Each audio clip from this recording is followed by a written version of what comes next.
নমস্কার। গঙ্গার আজকের পর্বের রিভিউ নিয়ে আমি চলে এসেছি তোমাদের সামনে। তাহলে আজকের পর্বের রিভিউতে যেটা দেখা যাচ্ছে যে রূপালী এসছে অর্জুনের সাথে কথা বলতে, যে এসব কী হচ্ছে।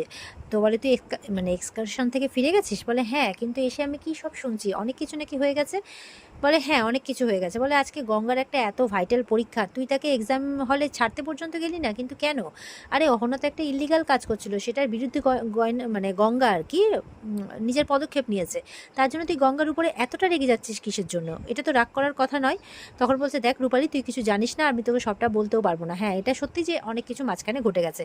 তাছাড়া ও একা তো যায়নি, ওর সাথে তো বড়দা ভাই গেছে নাকি, তো ওকে তো আমি জলে ফেলে দেইনি। তাই বলছে। বলে তবুও ওর জন্য তো পরীক্ষাটা যথেষ্ট ভাইটাল। এটাই ক্লিয়ার না করতে পারলেও স্কুল লিভিং পরীক্ষাটা দিতে পারবে না। ওদিকে মেঘনাথ বলছে এই যে এবার রূপালী দেবী চলে এসছেন, এবার তো অর্জুনকে গলিয়ে দেবে একদম। তো এই বলে মেঘনাথ ঢুকে পড়েছে ঘরে। বলে এই মেঘনাথ, তোর মুখটা এরকম লাগছে কেন? অর্জুন বলছে। বলে না আসলে অহনার অবস্থা ভালো নয়, ডক্টর বলছে ও কোমাতে চলে যাচ্ছে। এটা শুনে তো অর্জুন ধপ করে বসে পড়ে বিছানার মধ্যে। বলে কি কি বলছিস, কোমা? তো ও তো ভেঙে পড়ে পুরো। বলে হ্যাঁ দেখ, তুই ভেঙে পড়িস না, তুই এত ভেঙে পড়িস না। তো অর্জুন পুরো বসে পড়েছে, কিছু করতে পারবে না ডাক্তার, যেন অর্জুনের জীবন থেকে কিছু একটা চলে যাচ্ছে এরকম একটা ব্যাপার। তো বলে তুই এত ভেঙে পড়িস না, চল আমাদের সবাইকে ডেকেছে, আমি পরিবারকে খবর দিচ্ছি, সবাই যাব। তো বলছে যে মনে মনে বলছে আর কি মেঘনাথ, যে অর্জুন অহনাকে আসলে ভালোবাসে, সেই জন্য পেঁয়াজিগুলো ধরতে পারছে না, নাহলে ওর মতো একদম চাক্ষুষ ছেলে ওর কাছে এই জিনিসগুলো কবে ধরা পড়ে যায়। তো ওদিকে গঙ্গা ওঠার চেষ্টা করছে। তো এবার বলছে তুমি উঠো না, তুমি রেস্ট নাও, বড়দা ভাই বলছে। বলে না না, আমি ঠিক আছি। তো বলছে আমি অ্যাম্বুলেন্স ডাকতে গেছি, ওদের বরঞ্চ বারণ করে আসি। গঙ্গা বলছে যে শোনো না, ওই ডাবের জলটা খাওয়াই আমার ভুল হয়েছে, ওই ডাবের জলেই কিছু মেশানো ছিল, আমি বলছি। কারণ আগে যেই ডাবটা আমাকে দিয়েছিল সেটা তো পড়ে গেল ধাক্কা লেগে, পরে যেই ডাবটা দিয়েছিল সেটাতে ওষুধ মেশানো ছিল।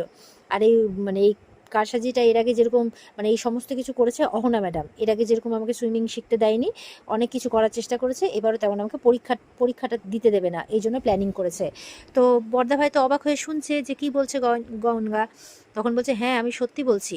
আমি জানো তো পরীক্ষা হলে একজন ছেলের ছদ্মবেশে অহনা ম্যাডামকে দেখেছি, ছেলের ছদ্মবেশে এসেছিল, হাতে বড় বড় নখ পালিশ পরা, আমি ঠিক চিনতে পেরেছি। তো বলছে দাঁড়াও, আমি এক্ষুনি অর্জুনকে ফোন করছি। বলে না না, স্যারকে এক্ষুনি ফোন করো না, অহনা ম্যাডামকে হাতে নাতে ধরতে হবে, না হলে স্যার বিশ্বাস করবে না। তো আমি বাড়ি যাই, বাড়ি গিয়ে অহনা ম্যাডামকে হাতে নাতে ধরবো, তাই বলছে। ওদিকে অর্জুন হসপিটালে গিয়ে পৌঁছেছে, যে কি ব্যাপার ডাক্তারবাবু, অহনার ইমপ্রুভমেন্ট হচ্ছে না কেন? বলে দেখুন ও ধীরে ধীরে কোমায় চলে যাচ্ছে। বলে কি বলছেন, ও ঠিক হবে না? মেঘনাথ বলছে এর আগেও তো এরকমটা হয়েছে, কিন্তু অর্জুন অহনার যখন হাত ধরেছিল তখন ইমপ্রুভমেন্ট হচ্ছিল, তো সেরকমই যদি কিছু একটা করে। তো ডক্টর বলছে ঠিক আছে দেখুন। তো অর্জুন গিয়ে একদম হাত ধরে বসে, বলছে অহনা ফিরে এসো না, অহনা এইভাবে তোমাকে নিস্তেজভাবে পড়ে থাকতে দেখতে একদম ভালো লাগছে না, ফিরে এসো অহনা, ফিরে এসো, বলে কাঁদছে। অহনা মনে মনে বলছে ইসরে কি কষ্টটাই না পাচ্ছে, আমি ফিরতেই তো চাই, তাই তো তোমাকে এখানে ডেকেছি প্ল্যান করে। আর পাপাকে বলে সব একদম কড়া সিকিউরিটির ব্যবস্থা করে দিয়েছি, গঙ্গা আর কিচ্ছু করতে পারবে না, আজকে আমাদের বিয়েটা হবেই। এবার তো অর্জুনের মা, তারপরে রূপালী, এরা সব আসে। বলে কি অবস্থা অহনার? তো মেঘনাথ বলছে অবস্থা ভালো নয়, যাও কাছ থেকে দেখো। আর ডক্টর অর্জুনকে বলছে অবস্থা একদম ভালো নয়, আপনি লোকজন বাড়ির লোককে ডেকে নিন, দেখে যাক ওকে, ও ধীরে ধীরে কোমায় চলে যাচ্ছে। বলে কি বলছেন ডাক্তার, কিছু করার নেই, অর্জুন তো ভেঙে পড়েছে। তো অর্জুনের মাকে বলছে মেঘনাথ, ওর তো এরকম একটা পরিণতি প্রাপ্য ছিল না বলো। এবার তো অহনার বাবা অ্যাক্টিং করতে করতে, ডাক্তারবাবু যা লাগে আমি আপনাকে দেবো, আমার মেয়েকে বাঁচান, আমার একটা মাত্র মেয়ে।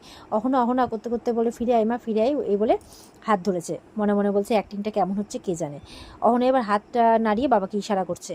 তো বলছে এবার পয়েন্টে এসো বাবা, পয়েন্টে এসো। তো ওর বাবা তো মনে মনে হাসছে আর কি। আর এদিকে ডাক্তারকে বলছে মেঘনা যে আর কোনো রকম কোনো উপায় নেই। বলে একটা উপায় আছে, তবে সেটা মেডিকেল সায়েন্সের বাইরে। বলে কি? বলে যে কোমায় চলে যাওয়ার আগে অনেক সময় পেশেন্টের যেটা সবথেকে বড় ইচ্ছে, সেটা যদি ওর সামনে অ্যাক্টিং করা যায় বা ওকে বোঝানো যায়, তাহলে ও ফিরে আসতে পারে। তো মেঘনাথ বলছে তার আপনি বলতে চাইছেন ওর যদি কোনো মেডেল জেতার ইচ্ছা থাকে, সেই মেডেলটা ওকে যদি পরিয়ে দেওয়া হয়, তাহলে সেটা ওর জন্য একটা উদ্দীপকের কাজ করবে। বলে একদমই তাই। রূপালী বলছে ও বাবা, ছোটদা ভাই তোর তো বিশাল জ্ঞান। ও একদম মনে হচ্ছে যেন যেটা করতে চাইছে সেটা একদম হঠাৎ করে বলে দিচ্ছে, তো ডাক্তারের ইশারা এত তাড়াতাড়ি বুঝে যাচ্ছে। বলে আরে এরকম করিস না, আসলে আমি জাস্ট বোঝার চেষ্টা করলাম মাত্র, আর কিছু না। মেঘনাথ বলছে যে অহনা কি চাইছিল আমি কি করে বুঝবো এবার? তো অর্জুনের মা ফট করে বলছে যে অর্জুনকে বিয়ে করতে চাইছিল অহনা। অর্জুন বলছে অহনা তো আমাকে বিয়ে করতে চাইছিল, কিন্তু সেটা তো হতে পারে না, আমি বিবাহিত। তো ডাক্তার বলছে দেখুন এই বিয়েটা পুরোটাই নাটক। তো মেঘনাথ বলছে তুই এটা করবি না, মেয়েটাকে ফিরিয়ে আনার জন্য এটা করবি না? ডাক্তারবাবু তো বলছেন যে এটা পুরোটাই নাটক, তোর অসুবিধাটা কোথায়? রূপালীও কিন্তু বিরক্তি বোধ করছে। অর্জুন বলছে সেটা হতে পারে না। তো অহনার বাবা বলছে কেন হতে পারে না, ওর এই অবস্থা তো তোমারই জন্য, ও তো তোমাকেই ভালোবেসেছিল, বিয়ে করতে চেয়েছিল, ও তো কোনো অধিকার চায়নি তোমার কাছে, সারা জীবন শুধু সবকিছু মুখ বুজে সহ্য করেছে। বলছে গঙ্গার জন্য আজকে এই অবস্থা, যে কোনো মুহূর্তে বলছে আজকে আমার মেয়েটার অবস্থা তোমার ভাইয়ের মতো না হয়ে যায়। অহনার বাবা তো ভীষণভাবে প্রেশার ক্রিয়েট করছে। অর্জুন বলছে দেখুন এটা ইল্লিগাল, আমি এটা করতে পারি না। বলে আমার মেয়েটার এই অবস্থা তুমি ইল্লিগাল লিগাল এইসব দেখাচ্ছ। তো রূপালী বলছে আমি যদি সেই ব্যাপারটা ছেড়েও দিই, সবকিছু তো একটা এথিক্স আছে। তো এবার রূপালীকে বলছে মেঘনাথ উল্টো পাল্টা তুই এখন এথিক্স দেখাচ্ছিস, আর যদি এথিক্স দেখাতেই হয় তাহলে অর্জুনের সিঁদুরের উপর সব থেকে বেশি অধিকার অহনার। গঙ্গা অ্যাক্সিডেন্টালি ঢুকে পড়েছিল মাঝখানে। তো অর্জুনের মাকে বলছে অহনার বাবা আপনি কিছু করতে পারবেন না মিসেস চ্যাটার্জি। বলে আমি এই ব্যাপারে কোনো কিছু বলতে পারবো না, আমি অর্জুনের বাবাকে খবর দিচ্ছি, উনি যা ভালো বুঝবেন সিদ্ধান্ত নেবেন। যাওয়ার সময় অর্জুনকে শুনিয়ে যায় আমার কথা তো আবার ভুল মানে ধরা হবে, নিজের মা তো নই না, সৎ মা, এই কারণে। রূপালী বলছে দাদাভাই চল এখান থেকে, তুই এখানে থাকিস না, না হলে কিন্তু এটা খুব খারাপ হবে, তুই কিন্তু গঙ্গার সাথে অন্যায় করতে পারিস না, এই সিঁদুর পরিয়ে তুই নাটক করবি, সিঁদুরটা কোনো ছেলে খেলা নয়।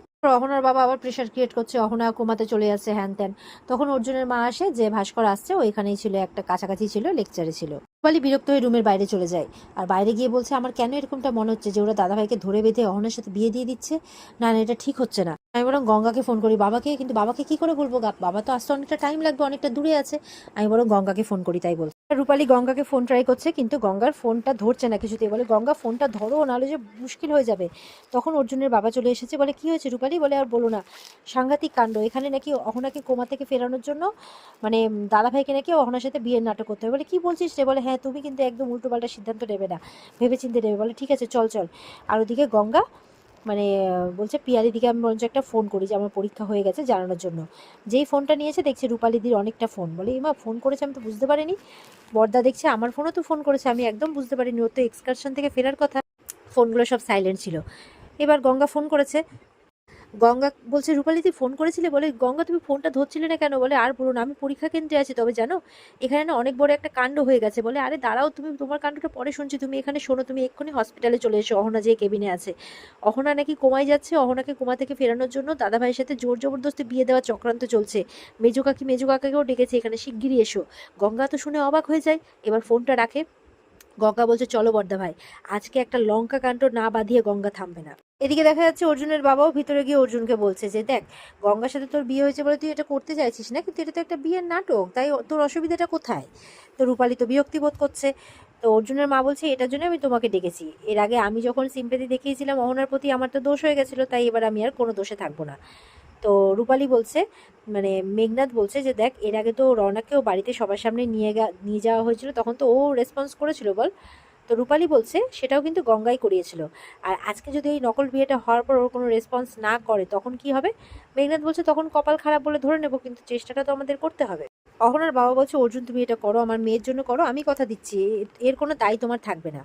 তো অহনা মনে মনে বলছে কার কথা কে রাখে, আমি তো আমার মানে সিঁদুরটা পরালে আমার তো জ্ঞান ফিরে যাবে, আমি সুস্থ হয়ে যাবো, শুধু সিঁদুর পরানোর কথাটাই মনে রাখবো, আর বাকি জিনিস ভুলে যাবো, এরমভাবে বলছে মনে মনে। অর্জুনের বাবা তো বলছে যে মেয়েটাকে তো সবসময় প্রাণবন্তই দেখেছি, হাসি খুশি একটা মেয়ে, সে এরকম ভাবে হয়ে আছে, কমসে কম মানবিকতার খাতিরে এই জিনিসটা করে নে, মেয়েটা বাঁচুক, তাই বলছে। অর্জুন বলছে জেঠুকে একটা ফোন করো, জেঠুর সাথে কথা বলতে হবে। মেঘনাথ বলছে হলো, রূপালী বেশি পটর পটর করছিল, আর জেঠু হলে তো কাজ শেষ।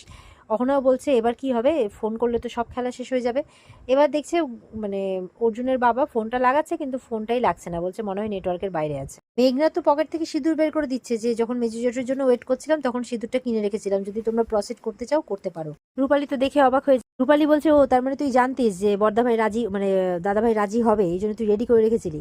বলে রেডি করার কি আছে, মানে এরকম একটা সিচুয়েশন, আমি মানে ও যে অহনাকে কতটা ভালোবাসে তোরা কেউ না বুঝলেও আমি তো বুঝি। বলছে যে শোন, ও কিন্তু ভালো অহনাকেই বাসে, গঙ্গার প্রতি শুধু দায়িত্ব পালন করছে, তাই যাকে ভালোবাসে তার প্রতিও তো একটা দায়িত্ব আছে। এই বলে অর্জুনের হাতে সিঁদুরটা ধরিয়ে দেয়, আর বলছে আমি দরজাটা বন্ধ করে আসছি। অর্জুন মনে মনে বলছে যে আমি গঙ্গাকে যে বিয়েটা করেছিলাম সেটাও তো মানে সত্যিকারের বিয়ে ছিল না, গঙ্গাও তো সেটা মানে, কিন্তু যদিও বা গঙ্গার প্রতি অনুভূতি পাল্টে গেছে, কিন্তু তবুও অহনার যে মানে অবস্থা, তাতে তো তাকে বাঁচানোরও একটা চেষ্টা করতে হবে, এরকমটা মনে মনে বলছে। আর ওদিকে দেখা যাচ্ছে হসপিটালের মধ্যে কুড়াল নিয়ে পৌঁছে গেছে মানে গঙ্গা। বলছে যে অহনা ম্যাডাম আজকে আপনার জারি জুরি শেষ, এক কোপে আপনার সব খেলা শেষ করে দেবে, ভাইরাসদের এক কোপে সরিয়ে দিতে হয়, এই বলে জয় বাবা গঙ্গেশ্বর বলে একদম রওনা হচ্ছে। তখন আবার সিকিউরিটিতে আটকাচ্ছে গঙ্গা। তো গঙ্গা চলে এসছে, গার্ডগুলো ঘিরে ফেলেছে বন্দুক টন্দুক নিয়ে, অহনার বাবার গার্ড। কিছুতেই যেতে দেবে না। তো গঙ্গা কি করছে, প্রত্যেকটাকে একদম মেরে মেরে সরিয়ে দিচ্ছে, কেউ পারছে না গঙ্গার সাথে, মানে আজকেও একটা ইস্পার না ইস্পার করেই ছাড়বে এরকম ব্যাপার। এরপর এগিয়ে যাচ্ছে ওদিকে অর্জুনকে তো একদম সিঁদুর টিঁদুর নিয়ে রেডি করে দিয়েছে, অহনার মাথায় পড়াতে যাবে, একদম একদম কাছাকাছি নিয়ে চলে গেছে। রূপালী তো কী করবে কিছু বুঝে পাচ্ছে না। ওদিকে গঙ্গা কাছাকাছি পৌঁছতে আবার গার্ড ধরেছে, তখন তাদেরকেও একদম কুঠার দিয়ে মেরে ফেলে দিচ্ছে। আর ওদিকে জোরে জোরে বলছে যে গঙ্গা থাকতে মানে এই ভাইরাসকে সাফ করতে এসছে আর কি। গঙ্গা থাকতে কোনো ভাইরাস এইভাবে আধিপত্য দেখাতে পারবে না, এরকমই একটা বলছে। তখন ভেতর থেকে কিন্তু গঙ্গার গলার আওয়াজ শুনে নিয়েছে। অর্জুন বলছে এটা গঙ্গার আওয়াজ না। মেঘনাথ বলছে আরে দরজা বন্ধ আছে, তুই নে তো পড়াতো। রূপালী গিয়ে ফট করে দরজাটা খুলে দিয়েছে, আর যেই দরজা খুলেছে অমনি একদম কুঠার হাতে চলে এসছে গঙ্গা। গঙ্গাকে দেখে তো সবাই অবাক। গঙ্গা বলছে আপনার খেলা শেষ, এবার আপনাকে এক কোপে আমি শেষ করব। এই বলে একদম বিছানার উপর উঠে ওর বালিশে কোপটা দিয়েছে। আর তখনই অহনা একদম সঙ্গে সঙ্গে উঠে পড়েছে। আর এটা দেখে গঙ্গা বলছে যে এটাই আপনাকে আমি দেখাতে চেয়েছিলাম, এনার এই রূপটাই। তখন তো সবাই দেখে অবাক, আর এখানেই কিন্তু আজকের পর্ব শেষ হয়ে যায়।